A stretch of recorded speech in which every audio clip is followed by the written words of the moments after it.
I haven't started yet, sorry. Do you know what, having a beer helps. I feel like, you know. Maybe that's the secret to the morning sessions. I always have a beer before I play, like, but 11 o'clock's a bit excessive. Sorry. I'm texting you right now.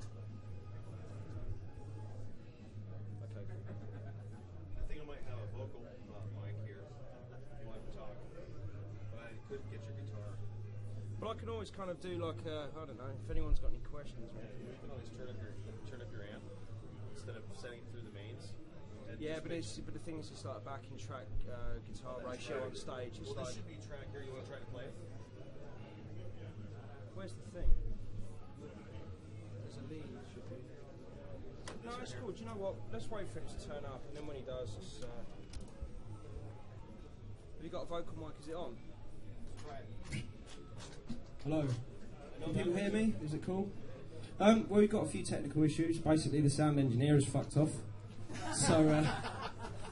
So we can't play any songs at the moment. But, you know, while I'm here, I can kind of do a couple of things, really. I can talk about the guitar I'm going to play today. And I can take any questions if you guys have got anything you want to know about. I don't know what picks I'm using, because I don't even fucking know that. So don't ask me. In fact, actually, I found one that seems to be working now. So, you know, 3 days in and I've got a clue finally. Okay, well, the guitar I'm using today is the ESP LTD AJ1, which is my own signature guitar, I'm proud to say. This guitar is pretty simple in how it operates. I basically got rid of the tone control on the guitar, just because I never use a tone control, and it's always one of those things where I end up getting it out the bag, I'll plug it in, and I'll think, why the fuck is my tone so dull?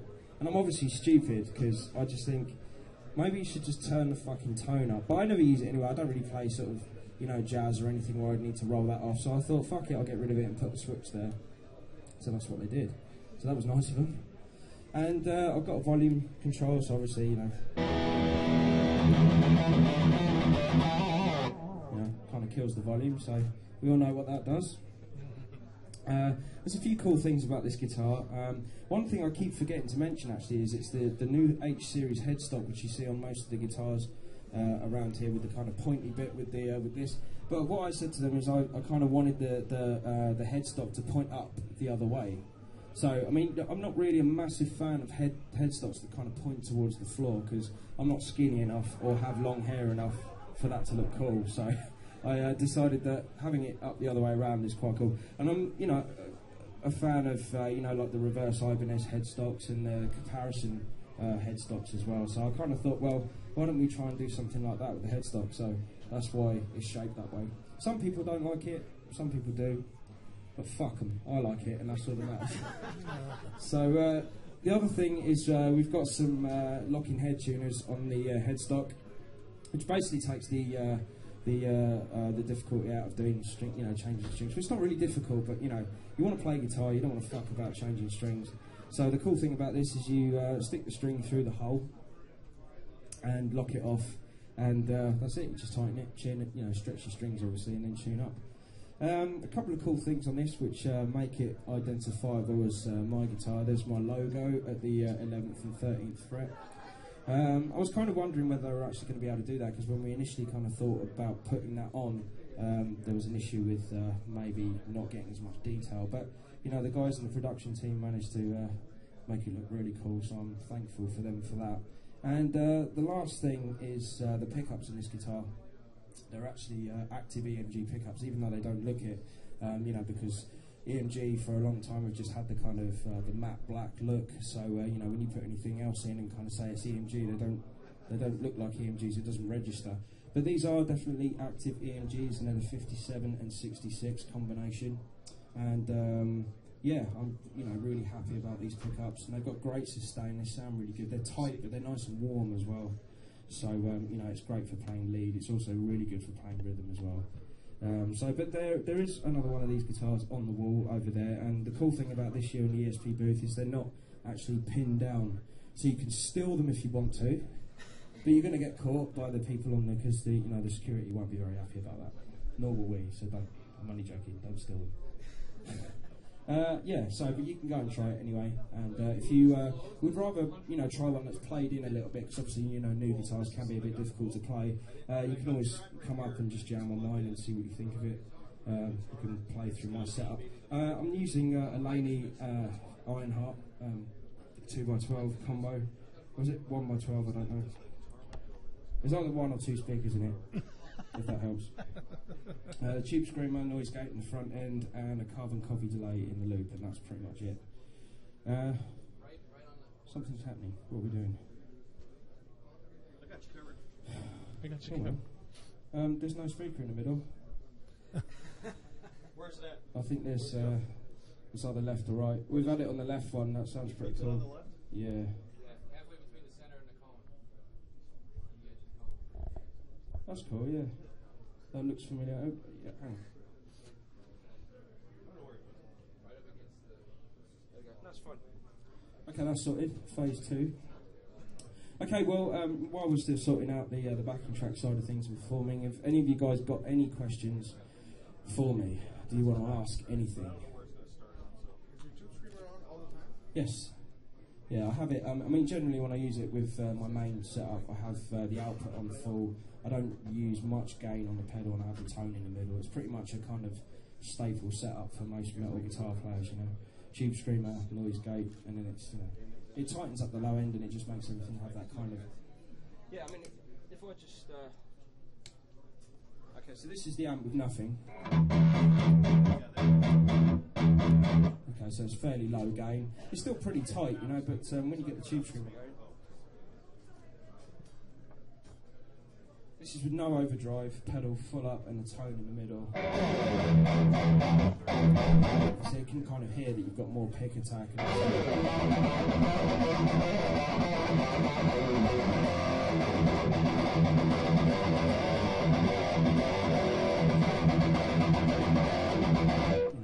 Obviously when you've got that going for a PA, you don't want like bags of gain because you don't want to chuck too much down the microphone. Because you give your front of house engineer a fucking coronary. I can't even say that. I'd say Connery, like Sean Connery, because I can't say the word coroner. Fuck it. Yeah, cool. So does that answer your question? Any other questions? Hey? He doesn't know yet. Well, I don't know yet, but I was given this Dava Control red pick. I don't even know what the gauge is or anything like that. But the thing is, I do like Jazz 3 picks, but they make them in 1 gauge, and it's fucking horrible. I don't know why they don't make them in like 1.5, 1 mil, But the cool thing about this is it's rubber, so it's got a good grip, which is, one of my complaints with Jazz 3s, apart from the old Tex ones. But it's got a bit of give in it as well, so because I pick really hard, if I use hard picks, you get more definition, but for improvising, it's a real... God, I was going to slip up and say the C word then. I had to stop myself. Anyway, I went, because there's kids watching probably. Yeah. Yeah, so I'm going to try and do the whole clinic with this pick and see how I get on. There's a Dava Control pick, it's like rubber. Have you seen these? No? Kind of looks cool as well. That's the thing, I was after something that looked a bit like, if someone turns around and says to you, what pick do you use? And I get this out. And they're like, what the fuck is that? I love that reaction with anything. It's like, the standards kind of like picks that most people use. It's nice to get something out of your pocket that people are impressed with. Yeah, okay. Moving on. Yeah? Apparently I'm good. Okay,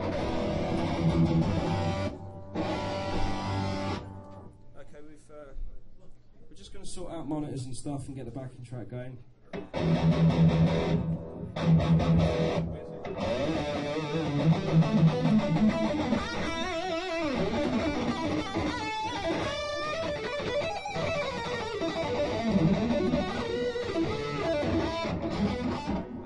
Have we got any monitors? Yes, sir.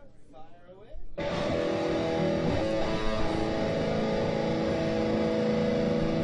Does anyone know if this is an E? Can anyone sing me an E that I can tune? No? Fucking useless bunch you are, innit? Any guitar players? You want to eat? Here you go. got a tune on it. It's fine. Alright. Right. I was just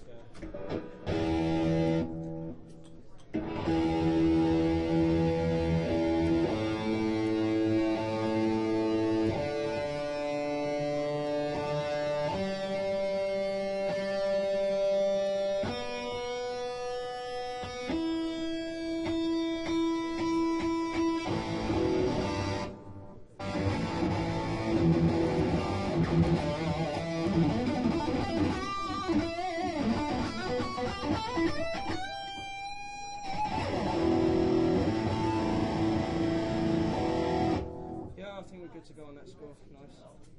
Let's get some backing track going.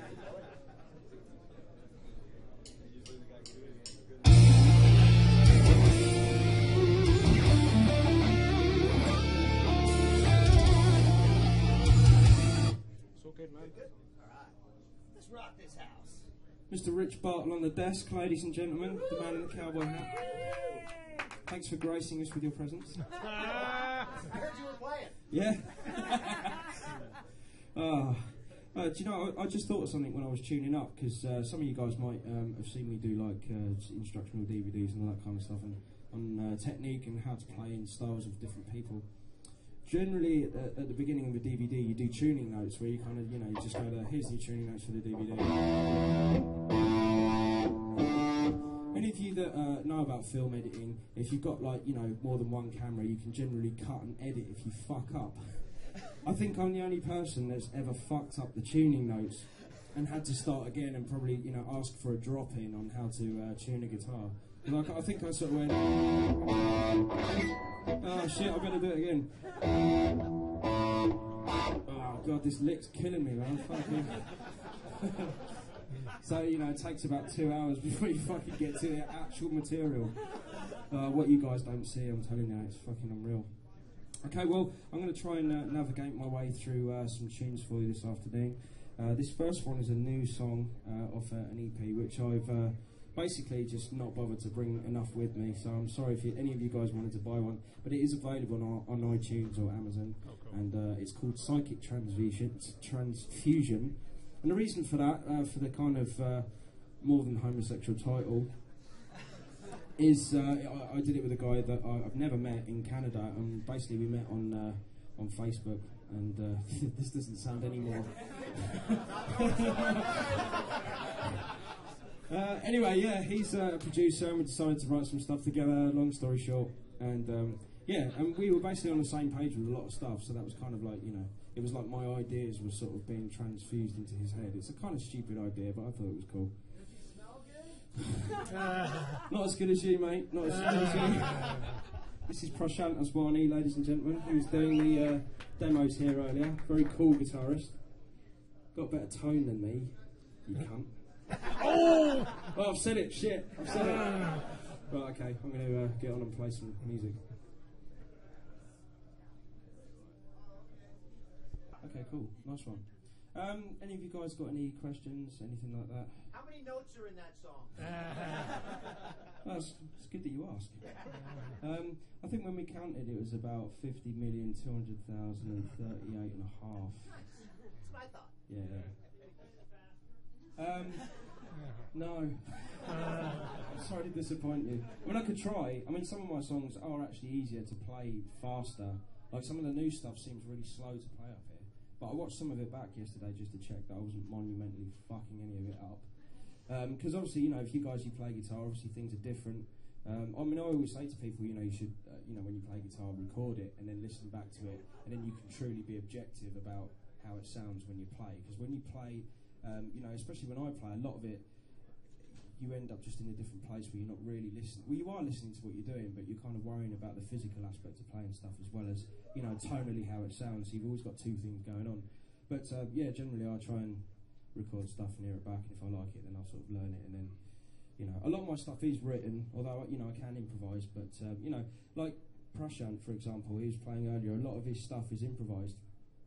So we're very different players from that point of view, and there are players that feel really comfortable doing that kind of thing. And I don't. So I kind of, I write stuff generally, and if I kind of go off the beaten track a little bit, obviously it's good to be able to improvise to sort of like get yourself back on, and it looks like you haven't fucked it up. unless you make silly faces, and then it's obvious that you've done yourself a mischief.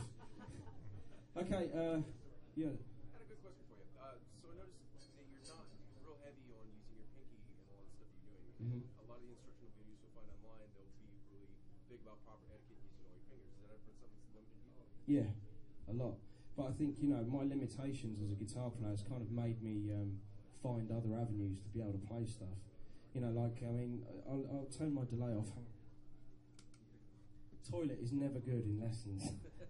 So, obviously, I'm a big fan of Paul Gilbert and all that kind of stuff, and his kind of picking and all the rest of it. When I do any picking, it's 1, 2, and 4. Let's number the fingers. 1, 2, 3, and 4, just in case you didn't get that. 1, 2, and 4, they kind of work together.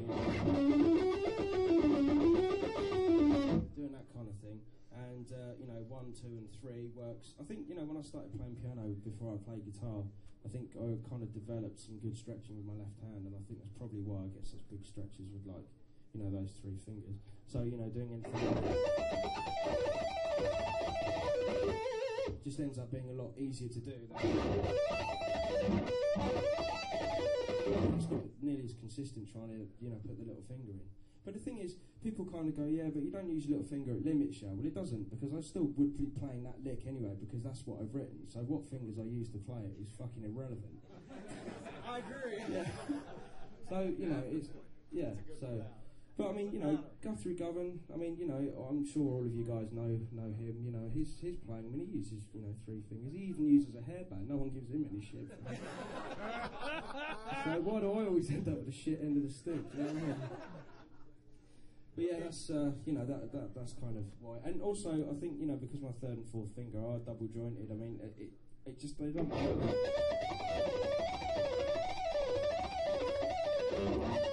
It's when I start doing things like that, and sometimes I'll do bends and people do little finger bends and stuff, but I kind of don't bother. So the difference between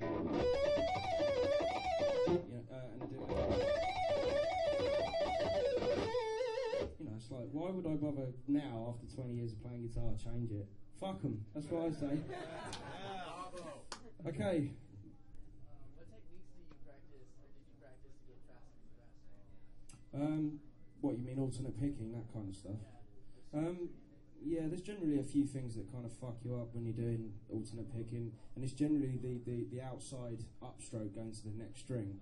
I mentioned Paul Gilbert, but I always do because his lessons are kind of the best I've seen on alternate picking and stuff like that.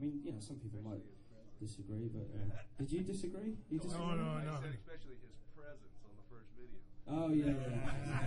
Yeah. I said presence. Yeah. He's got a kooky sense of humour as well, which is cool. I think that's that's quite a good thing to have. But to kind of go in, doing this. So I think with his lesson, he used to kind of really accent that. So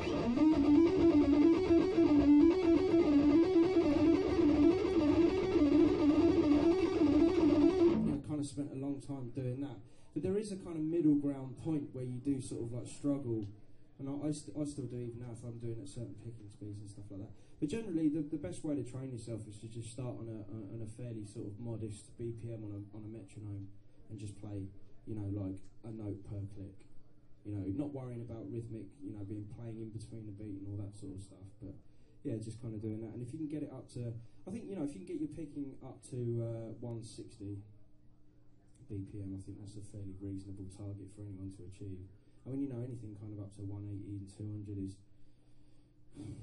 it's hard to kind of do, But it really does depend. A lot of my picking depends on what pick I'm using, which is kind of why I've been on a fucking search for the pick. I must admit, this is, I don't know, I haven't thrown it away yet. And yesterday I did a clinic. I went through nearly 10 picks. So, no one would think that that's an important part of your guitar playing, but you ask any guitar player, if you haven't got the right pick, you're fucked. So what kind of pick is that?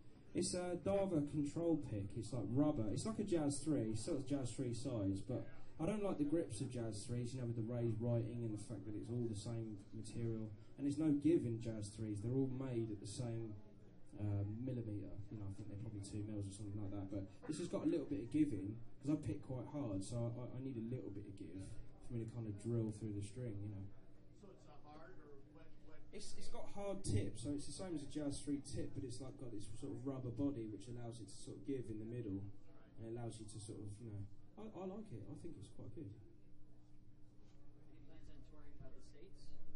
There is talk of doing that. Hopefully, you know, ESP will pull their finger out and get me out to the US. Also, you know, I think it'll be a joint venture, you know, promoting the guitar with EMG and ESP to come out and do some, you know, hopefully do some guitar centre clinics, you know, and kind of go around and do some of those. I mean, I've got a couple in Hollywood on Monday and Tuesday. So, you know, if any of you guys are around for that and you want more of this, then, yeah, if you're a glutton for punishment, turn up. Yeah, so there is a plan to do that. Hopefully with Laney as well, there's going to be, you know, some tours and stuff. So. Do you find you have better control if you use a heavier gauge string? These are Diodario 9.5. I mean, you know, I did go using like 11s for a while. That's right, yeah, you're 11 through 52 or something. Yeah, which are great for like legato and stuff, and also it's a bigger target to hit.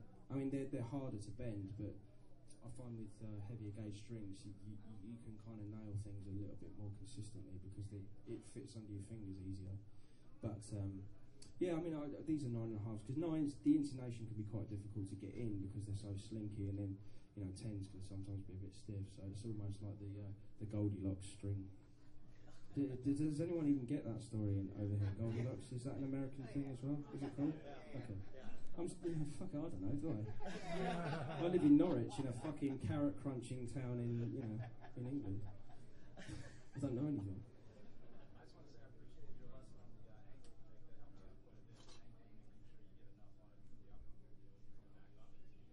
What, you mean angling the pick? Yeah, well, that's another Paul Gilbert thing, you know.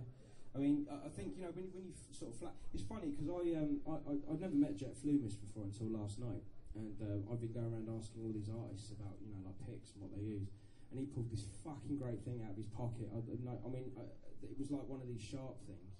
And I'm thinking, how the fuck do you do that?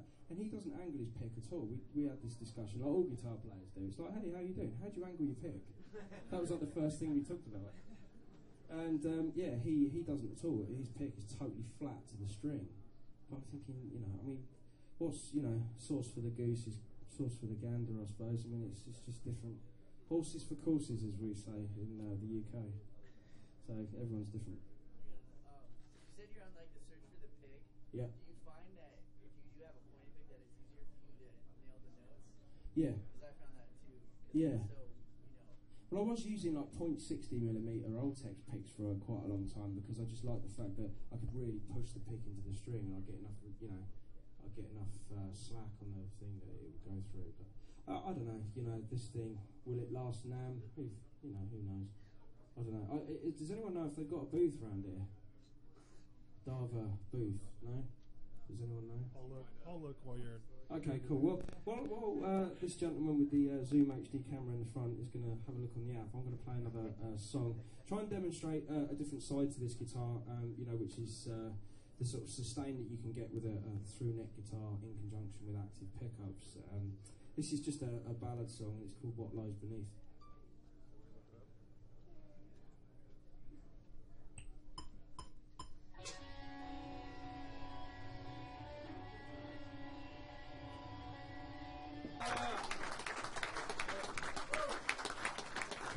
Thanks very much, thank you. Where is Prashant still here? Put your hand up if he's still here. No, he's gone. I'd have heard him by now. Fucking hell, he's got a mouth on him. I stole one of his licks in there. I thought, fuck it, I'm going to steal one of Prashant's licks. Because I like the way he kind of does, you know, Greg Howe, you know, he does like that sort of barring thing.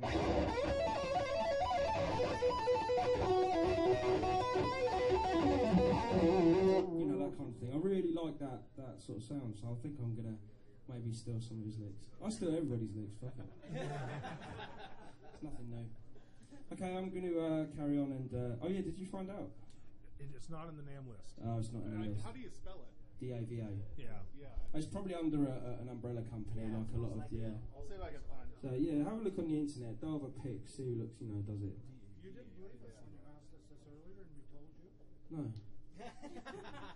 Trouble is, I know when you're lying, Mike, because your moustache moves. Anyway, I'm going to carry on playing another song. Again, thanks very much, thank you. I'm glad you're all sticking around. You know, some years I've played and I've had this kind of half this crowd and then they've all fucked off by the end.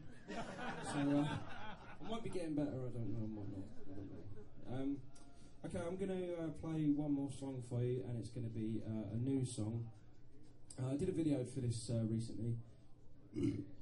Sorry. I couldn't carry on talking, I had to get that out. Share it with the world. Okay, yeah, so I'm going to play this song and then I'm going to let you carry on having a look around the ESP booth and continue with the rest of your Saturday NAMM. And again, thanks very much for watching. Unfortunately, I haven't got any CDs to sell, but if you guys do like what you hear, then you can go on iTunes, Amazon, type in my name, which is Andy James. I don't know if I mentioned that actually. For those of you that don't know who the fuck I am. And, actually, that just reminds me of a Stephen Lee joke. I don't know if any of you guys know Stephen Lee. He's a British comedian, and he kind of says in his things. He goes, "I don't know if any of you have seen me before. I hope you have. I don't like new people coming." That just sums up British humour. That does, fucking in a nutshell. It's brilliant. Anyway, I'm going to play another song for you, and then let you crack on with your day. So here it is. Thank you very much. Seriously, that means a lot that you guys are still here and still watching. What are we doing for time, Rich? We are currently at, you got plenty of time, man. I got plenty of time. I don't know, shall I do one more song? You got a question? Yeah, are you playing anywhere tonight? Tonight? No, I'm getting fucked up tonight. We're going on the... You want to do a bachelor party? Feel free to buy it tonight. a bachelor party? Fucking hell. Short notice bookings. Why, where is it? Who's going to be there? Is there pussy? No? Of course it's not. No. Bachelor party with no pussy. Nah. What's it for you? Are you getting married? No, you'd be at home doing the washing up, wouldn't you? Oh dear. Right, I'll keep my misogynies into myself, and I'll play one more song for you. Here it is. Okay, well that's the last song. Thank you guys for sticking around, and if any of you guys want to, come and jam on this guitar and see how it feels for yourself, then feel free to come up, say hi, all that kind of stuff. I'm going to throw mine away now. Oh, yeah? Why? Somewhere there'll be a tramp really good at guitar. I kind of be watching my videos on YouTube through Walmart window or something. I was trying to think of American shops that I know. Anyway, I'm going to stop rambling on because I fucking will like all day. So I'm going to end the clinic there. Save any embarrassment, and hopefully have a good rest of your NAMM show. And like I say, come up and chat if you want. Cheers.